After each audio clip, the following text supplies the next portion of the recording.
Today our topic, or really topics, concern series and parallel resistors. Okay, these are very fundamental and important topics that we use time and time again in the analysis of electric circuits. So what do we mean by series and parallel? Well, if we have two resistors, say R1 and R2, and they're connected end to end like this, we say those are in series. If we have the same two resistors, but we place them side by side like this and connect them at both ends,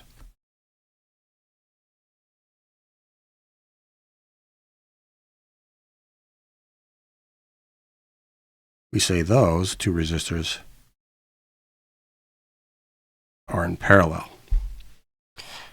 And our goal in both cases will be to replace those two resistors, either in series or parallel, by a single equivalent resistor.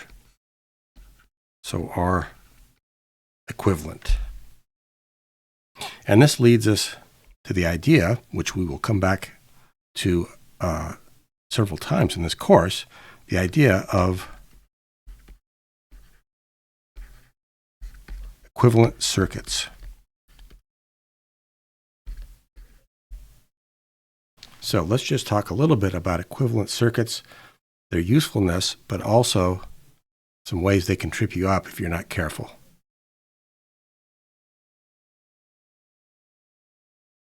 So let's first here look at this cartoon, which is going to demonstrate the idea of equivalent masses.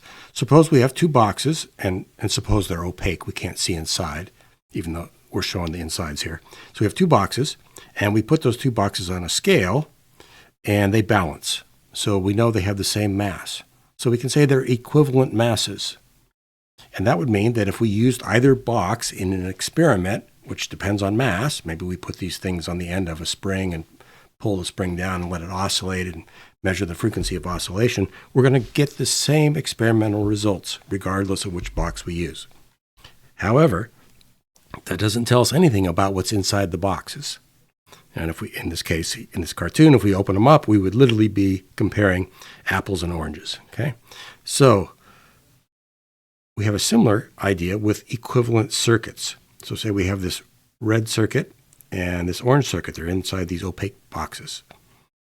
We don't know what the circuitry is, but we do have two terminals, A and B, in both cases.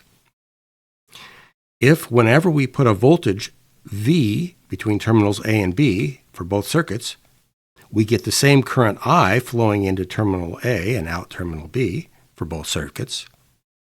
Or if whenever we inject a current I into terminal A for both circuits and it comes out terminal B, we observe the same voltage drop V between terminals A and B, then we say that the two circuits are equivalent. They are electrically equivalent at those terminals A and B. Okay, so just like with the equivalent masses, though, that doesn't tell us anything about what's inside the boxes. It just would mean that if I replaced, say, the red circuit with the orange circuit, as long as I didn't look inside the box, the behavior would be the same, the behavior at terminals A and B. Okay? And that can be very powerful, this idea. And we're going to start looking at it today with this series and parallel combinations. Where you can get tripped up, though, is if you start looking inside the box. So say this is our actual circuit that we're analyzing, and we come up with some equivalent circuit that's easier to analyze. The stuff inside this orange box is simpler, less complex than what's inside the red box, but they're equivalent at terminals A and B. That's fine as long as you can replace then the more complicated circuit with the simpler circuit, as long as you're only looking at the behavior at terminals A and B. If you start to look inside the orange box and start to think that what goes on with the components in that circuit tells you something about what happens with the components inside the red box, then you're going to make a mistake. Okay, they're not equivalent. It's apples and oranges. So that's just a little cartoon picture to kind of remember that when you have equivalent circuits, they're equivalent only with respect to a pair of terminals, not with respect to what is inside the box that those terminals are connected to.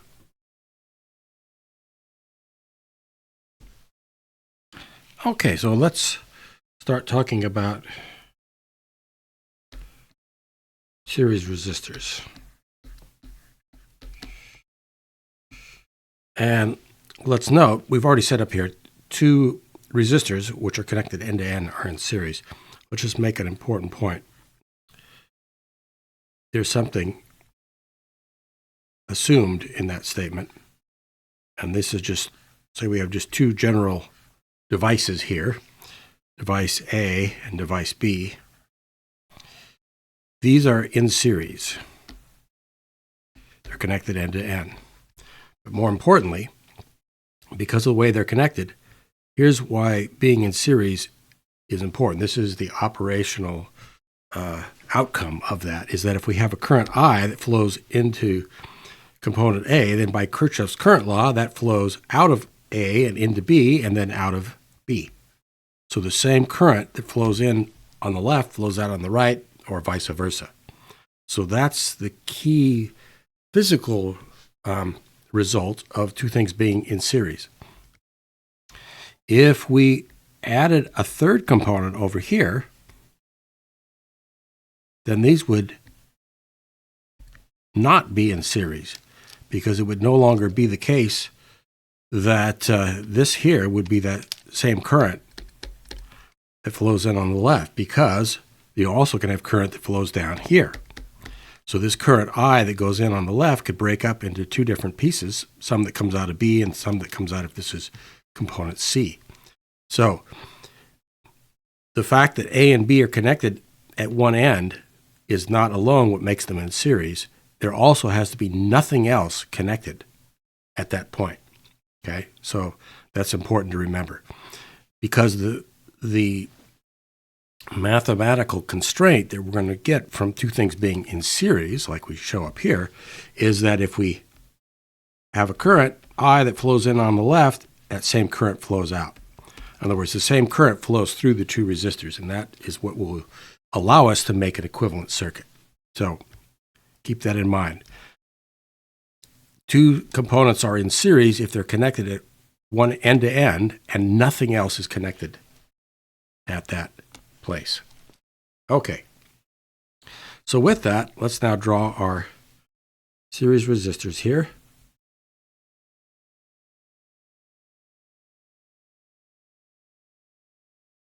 And below it, a single equivalent resistor. So this is R1, and this is R2, and this is R equivalent. We're going to assume that a current I flows in here on the left, and because there's nothing else connected where these are two resistors are connected by Kirchhoff's current law, that same current has to flow out the right side. And the same thing here for R equivalent. I flows in and I flows out. So now let's label the voltage across this equivalent resistor as V. And then the voltage across R1 we'll call V1, and the voltage across R2 we'll call V2. So this is the picture we have. Okay, so for this single equivalent resistor, we can say that V equals R equivalent times I, Ohm's law. What is it for the two resistors in series? Well, we can say V, the total voltage drop from left to right, this V here, the same V, V is equal to, by Kirchhoff's voltage law, it's the sum of these two voltage drops, V1 plus V2. So we have a voltage drop V1 across R1, a voltage drop V2 across R2. The sum of those is the total voltage drop from left to right.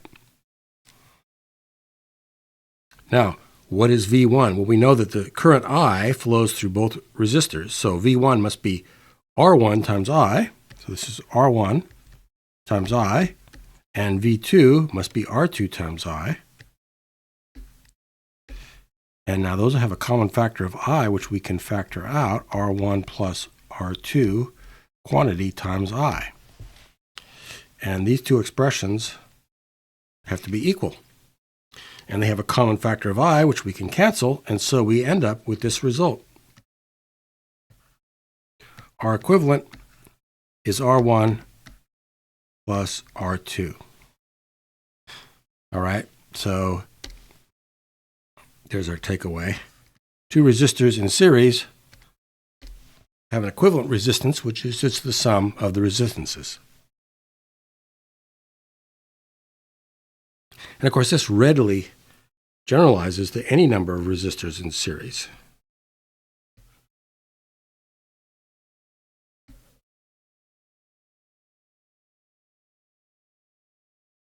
So if we have R1, R2, etc., up to Rn, they're all in series, current I flows in and flows out, then the total voltage here is R equivalent times I, and now R equivalent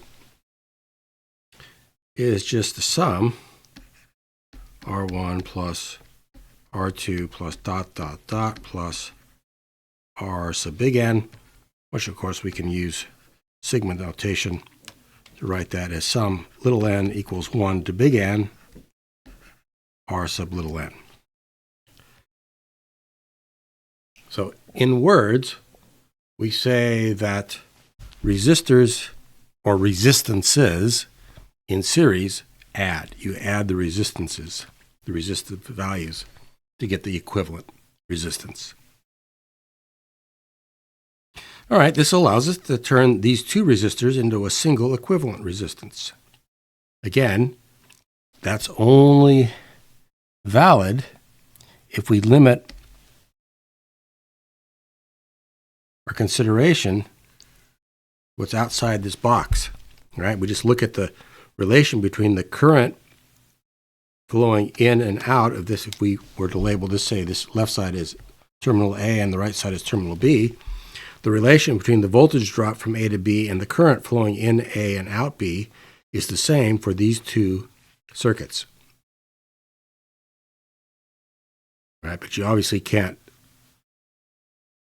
look inside the box, and if knowing the current and the voltage drop across are equivalent doesn't directly tell you what's going on with R1 or R2 individually.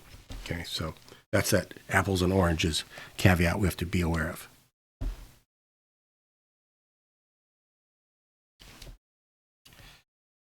Now, something that follows from this equation right here, this relationship, this sum, right, these R values are all positive numbers.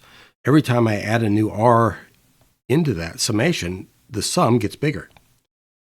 Okay, so this sum, of course, is greater than, oops, let's do it in, go back to black here. This is greater than the max over N of R sub N. In other words, the max individual resistance.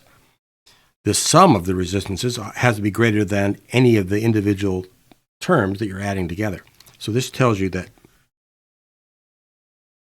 R equivalent is greater than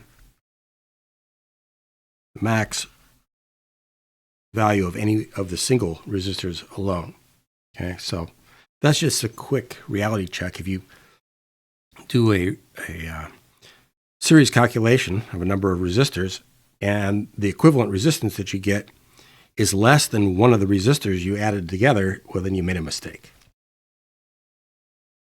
And a special case is if R1 is equal to R2 is equal to dot, dot, dot, equal to R sub big N. If all the resistors are the same, then our equivalent is just sum 1 to N of the same value.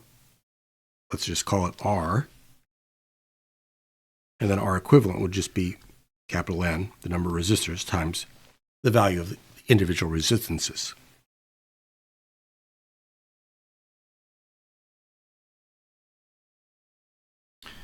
Now let's talk about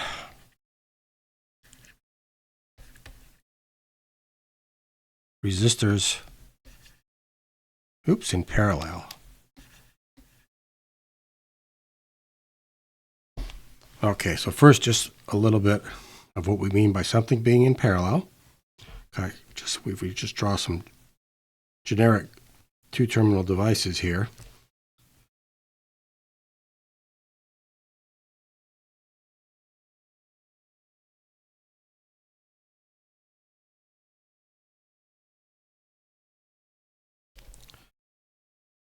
This is device A and device B. These are in parallel. They're connected at the top ends and the bottom ends. And the key physical result of that is that they have the same voltage drop V across both of them. So when you had devices in series, they had the same current through them. When you have devices in parallel, they have the same voltage drop across them. So these are in parallel. It's not just that they are physically parallel with the way they're drawn on the page, but the fact that they are connected at the top and the bottom. So what if, for example,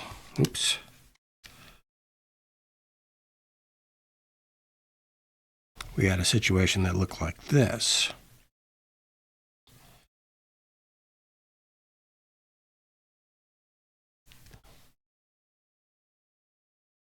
And here you have component A, B, and component C. Are A and B in parallel? No, because they're not connected at the top terminals. They're connected to the bottom, but not at the top. These are not in parallel.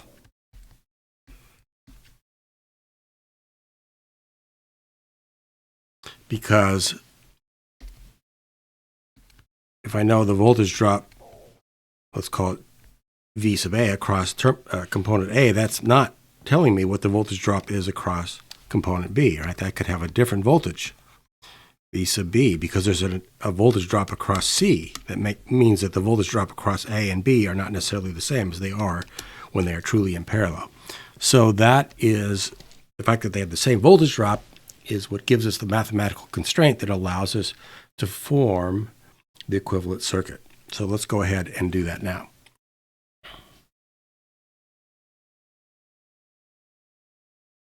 Okay, so here are two resistors, and they're in parallel. And let's say, so this is going to be terminal A and terminal B. We've got a current I that flows down here. This is R1, and this is R2. And we know they share the same voltage drop V. Now, some current I1 flows through R1, and some other current I2 flows through R2. And what do we know? By Kirchhoff's current law, we know that at this point here, if we draw a little closed surface, the current flowing in through that surface is I, and that's equal to the total current flowing out, which is I1 plus I2. Okay, so that's the constraint we have now.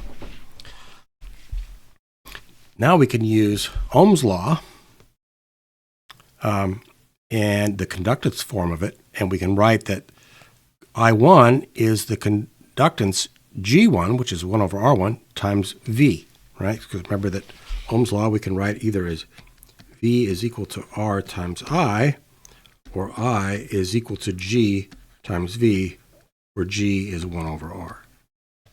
So let's do that over here. So I is equal to I1, we're going to write as G1 times V, plus I2 is G2 times the same voltage V.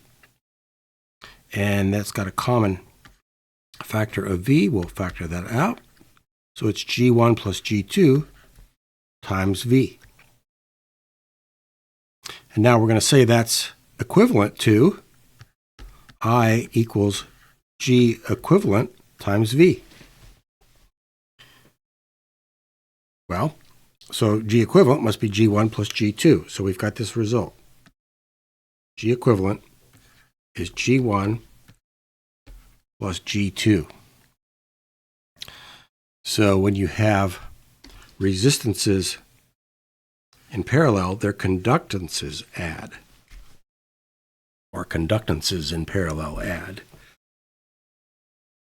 Oh, that's the formula for two resistors in parallel. Now, if you want to express this in terms of the original resistances, R1 and R2,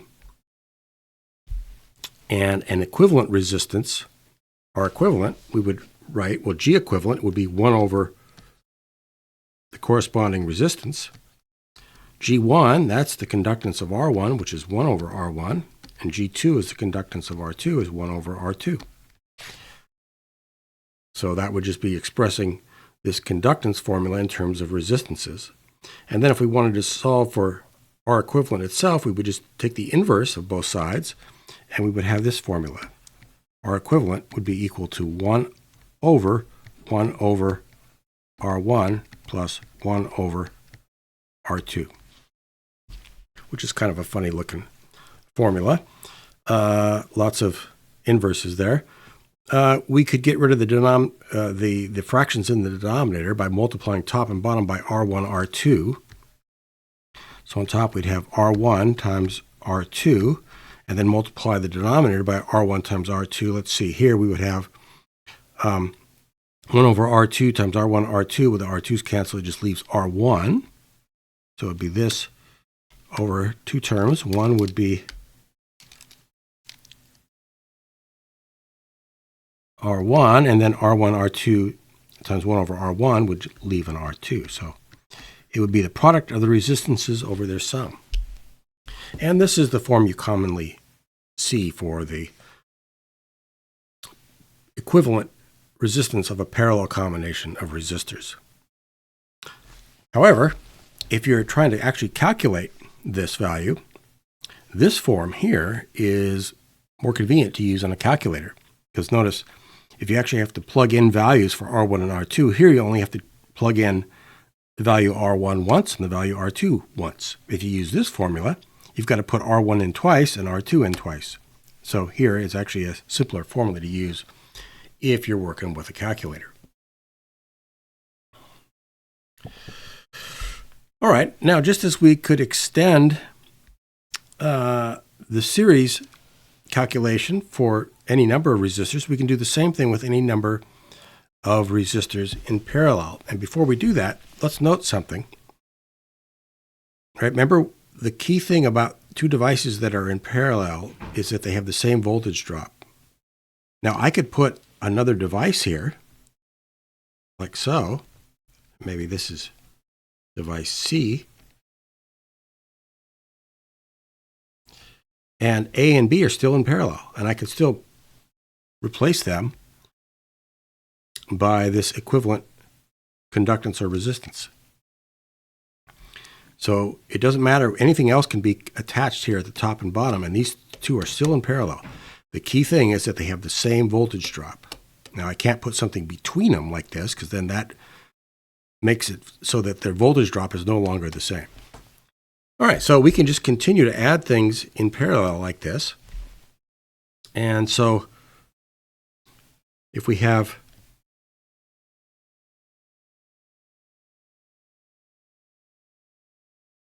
say n resistors in parallel,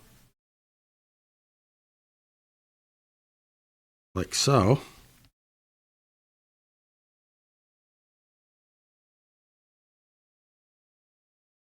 R1, R2 up to Rn, we can generalize this formula to say that G equivalent is G1 plus G2 plus ... plus G sub n.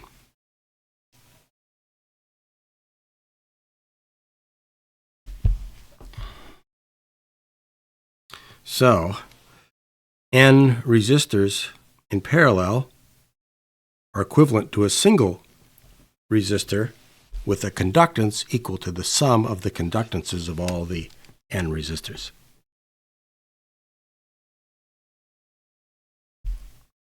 And using that formula, by the way, we can say now, right, these are all positive numbers. Every time I add a new one in, the sum gets bigger. So we can say it's certainly true that G equivalent is greater than the max of any of the individual conductances. But that would mean, right, that 1 over R equivalent is greater than the max over 1 over Rn for any of the resistors. But now let's invert that, right? So if 1 over Rn is the max of all these different conductances, the inverse of that, the R itself, must be the smallest of all the resistances, right? If some number has the largest inverse, then the number itself must be smaller, because a big number would have a small denominator. 1 over a small number is a big number.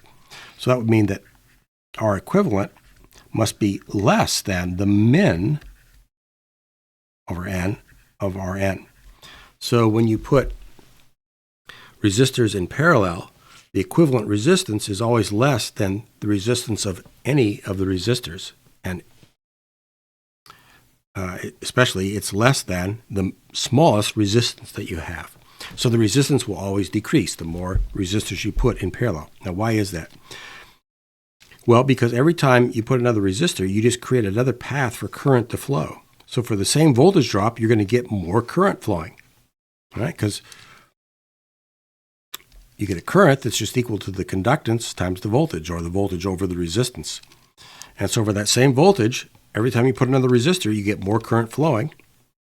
And so for a given voltage, if you get more current, that means you have less resistance. So the resistance goes down. Now, just a notation. The simplest formula is just the sum of conductances for the equivalent conductance. But if you want to write this in terms of the resistances, we can either have this formula or that formula. And as a shorthand, we write this as follows. R1 parallel to parallel lines R2. Okay, so 2 resistors in parallel. That's the formula, a representation of that, the notation really for that. Now let's go back and look at these formulas. This one, where you have the product of resistors over the sum, and this is 1 over the inverse of each resistance. As I said before, this is simpler to use on a calculator than this, but for analytic purposes, sometimes this is more convenient. Let's see what happens if you have 3 resistors in parallel. So R1 parallel R2 parallel R3. What would that be? Well, we know the formula, right? The inverse of this, right, which would be the conductance. So we'd have 1 over G equivalent, which is R equivalent, would be, well, G equivalent is just the sum of the conductances, 1 over G1 plus G2 plus G3 in this case. And of course, that would be equal to 1 over G1, the conductance of resistor R1 is 1 over R1, plus G2 is 1 over R2, and G3 is 1 over R3. And if we wanted to get rid of the fractions in the denominator, we could multiply top and bottom by R1 times R2 times R3. So R1 times R2 times R3. Let's see, that times this first term would get rid of the R1, so it would leave R2 times R3. And the next one would get rid of the R2, leaving R1, R3. And the last one would get rid of the R3, leaving R1 times R2. And this is kind of a messy expression. I've got to now, if I was to do this on a calculator, I'd have to put R1 in 1, 2, 3 times, R2 in 3 times, and R3 in 3 times. Whereas with this formula, I still only put each of them in once. Okay. All right, but you have that option. As a special case, let's say R1 is equal to R2 is equal to ... is equal to Rn is just equal to R. And these are all in parallel. And then G equivalent is just N times G, and taking the inverse of that, R equivalent would just be R over N.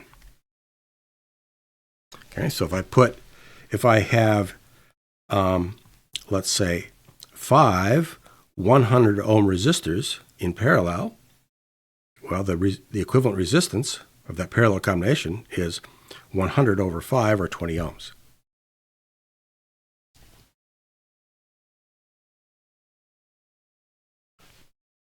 Now we can combine these series in parallel, let's call them reductions, because we're reducing the number of resistors. If we take 2 resistors in series or 2 in parallel and replace them by a single equivalent resistance, we've reduced the number of resistors. Let's say we had the following circuit.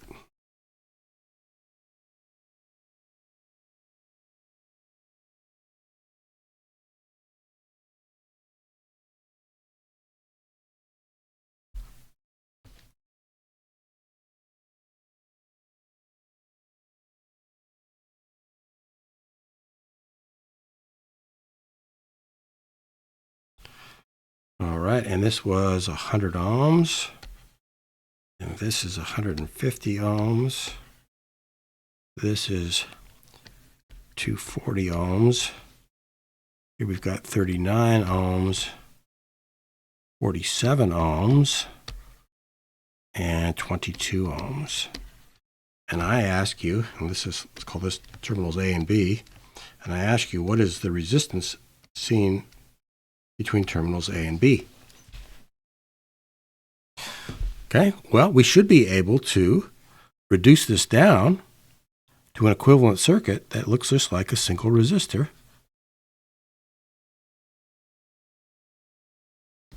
RAB.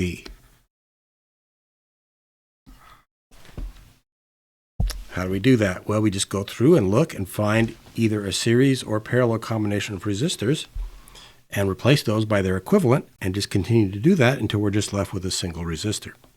Okay, so the first thing we need to do is look here and say, are there any resistors in series or parallel? Let's see. Are these 2 resistors in series? They're connected at one end, but there's another resistor connected at that same point. So remember, that means they're not in series. These are not in series. Are these in parallel, or are these in parallel? No, because they have something between them. But we could say here are 3 resistors in series. They're connected end to end with nothing else connected at those same points. And so we could replace those 3 resistors by a single equivalent resistance. Okay, and what would that be? Well, we would have 39 plus 47 plus 22 is 108 ohms. Okay, so those 3 get replaced by a single 108 ohm resistor. Okay, so if we do that, then our circuit, equivalent circuit, looks like this.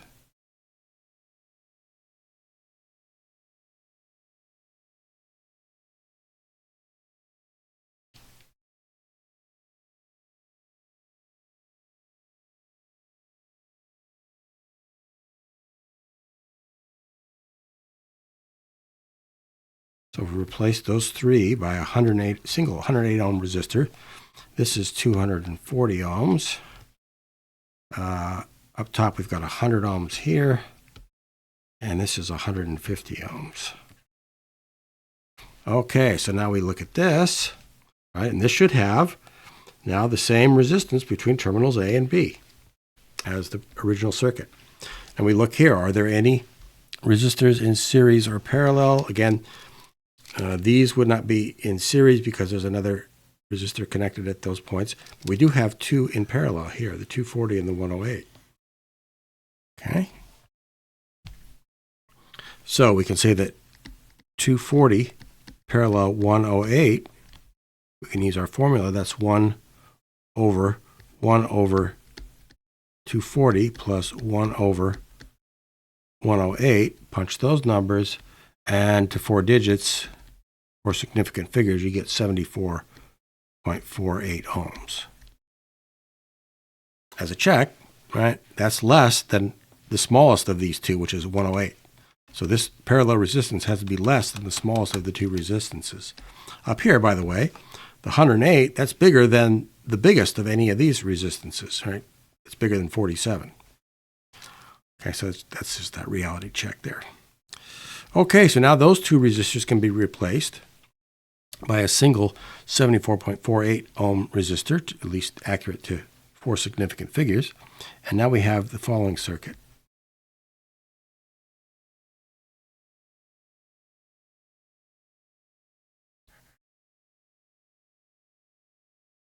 A, B, this is 100 ohms. This is 150 ohms. And this is 74.48 ohms. And finally, now we can see those three are all in series. So RAB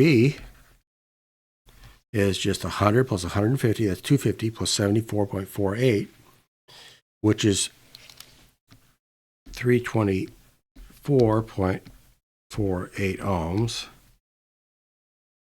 And if we want to just express that to 3 significant figures, that'd be 324 ohms to the nearest ohm. All right, so we can replace this guy is 324 ohms to the nearest ohm. And now if I had to do calculations with this circuit with respect to terminals A and B, I'd much rather use this equivalent circuit, which just has one resistor. Much simpler calculation. Like if I said something like, suppose we put a voltage here of 10 volts and we wanted to know how much current would flow. Well, it's not so easy to figure it out with this circuit, right? Because there's lots of ways current can flow. But here it'd be very, very trivial. I just say that I would be equal to 10 volts over 324 ohms.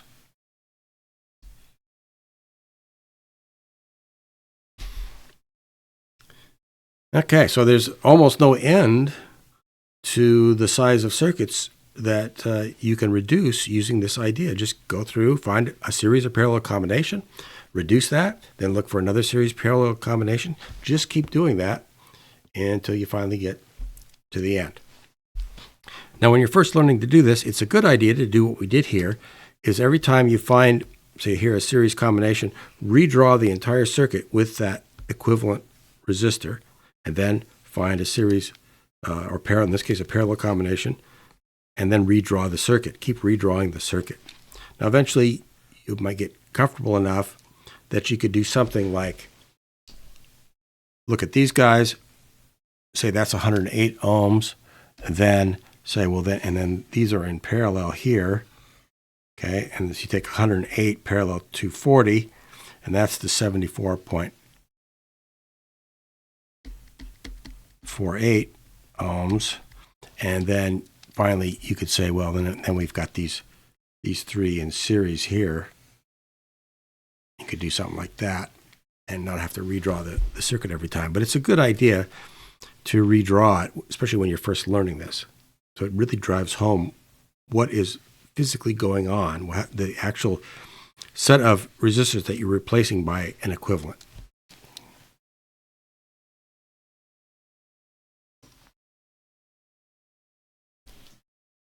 All right, let's get a bigger circuit. So here, and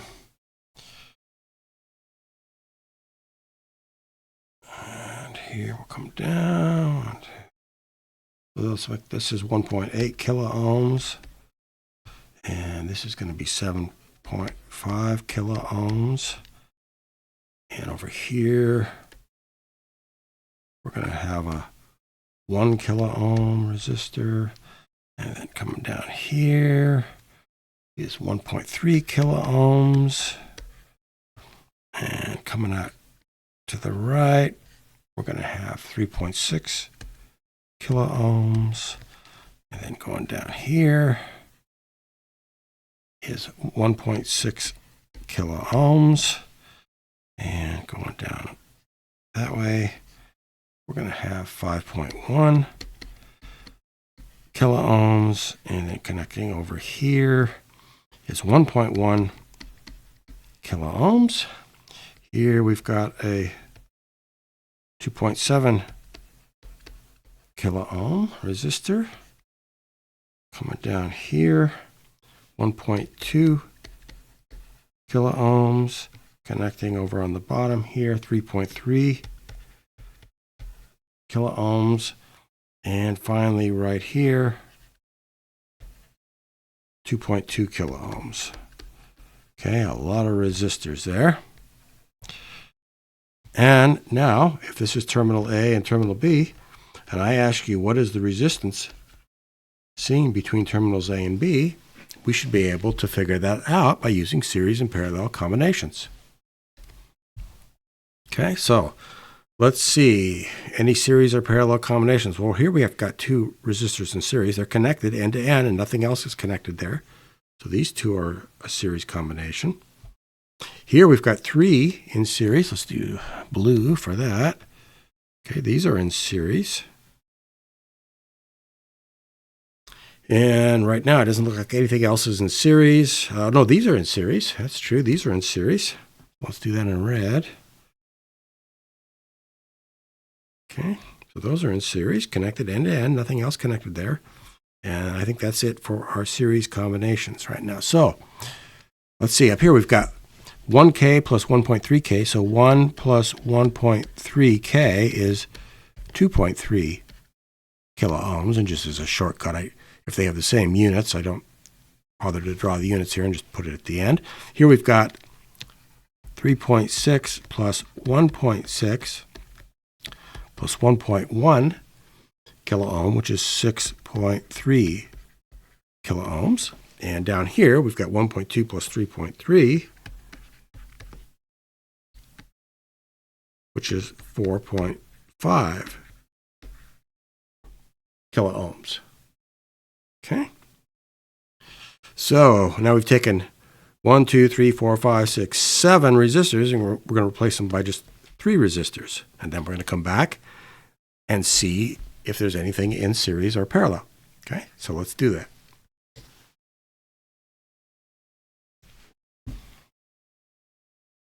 Okay, so here's our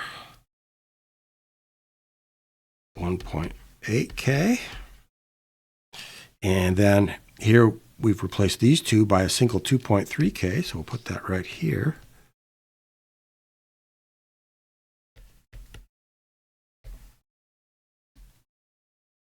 Okay, and so then we just have that one resistor there. We still got our 7.5K coming down from this connection.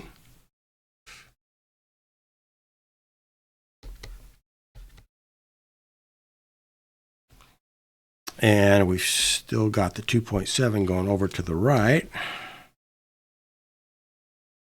like so.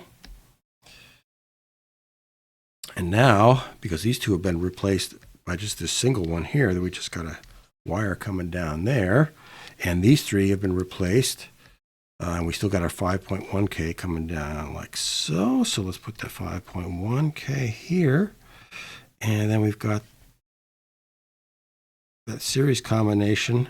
This is your 5.1 kilo ohm, and this is that series combination of 6.3. Okay, and again, this was the this guy was the 2.7 here, and then these combined to 4.5. So we'll draw that like this. 4.5 kilo ohms, and finally we've got the 2.2 here.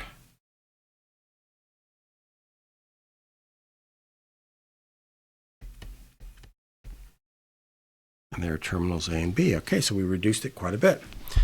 So what can we do now? Well, we can go and look for series and parallel combinations. Okay, I see a parallel combination here. These are connected at both ends, so that's a parallel combination. I don't see any other parallel combinations or any other series combinations. These are not in series, right, because something else is connected there. These are not in parallel because there's something between them, and so on. So we can at least do this calculation right there, which is, now we're going to say 5.1 parallel 6.3, all right, which would be 1 over 5.1 plus 1 over 6.3 would be, and if you punch those numbers, you get 2.818 kilo ohms to 4 significant figures. Okay, so we're going to make that replacement. And then that equivalent resistor is going to be in series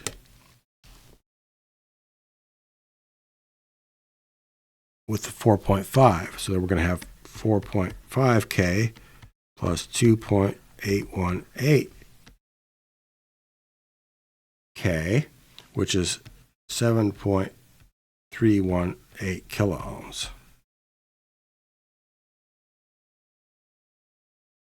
Okay, so now let's redraw the circuit. So these two have been combined into the one parallel equivalent, and then in series with the 4.5. So now we've got a single resistor representing these three resistors, and that's going to be in parallel with this 2.7K. So let's redraw the circuit now.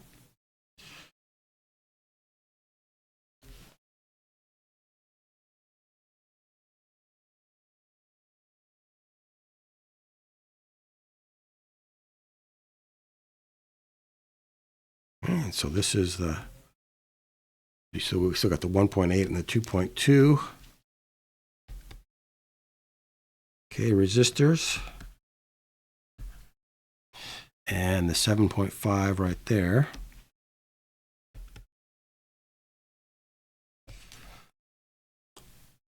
All right.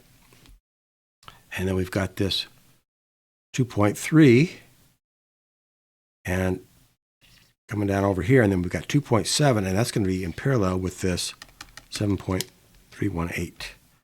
Okay, so we're going to have this 2.3K, and that's going to be in parallel here with this series combination of it's going to be 2.7K in parallel with this 7.318K. Okay, and so let's crunch those numbers.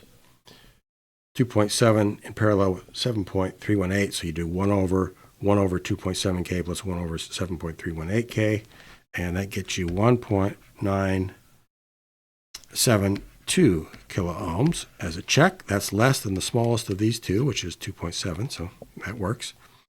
All right, and so now what are we going to have? Well, now we're going to have these two in series, and then that's going to be in parallel with the 7.5, and then in series with these. Okay, so let's do that calculation then. So we're going to have 2.3 plus 1.972. That's going to be 4.272 kilo ohms, and then that's going to be in parallel. These two will be in parallel.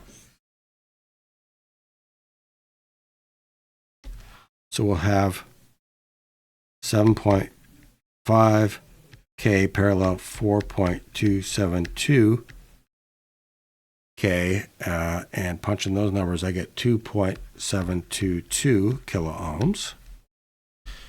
And so that now these three reduce down to this.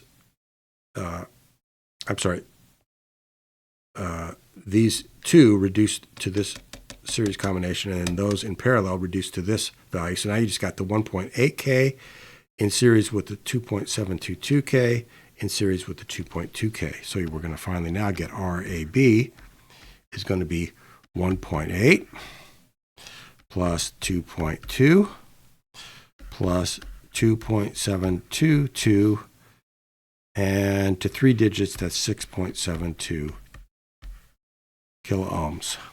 Okay.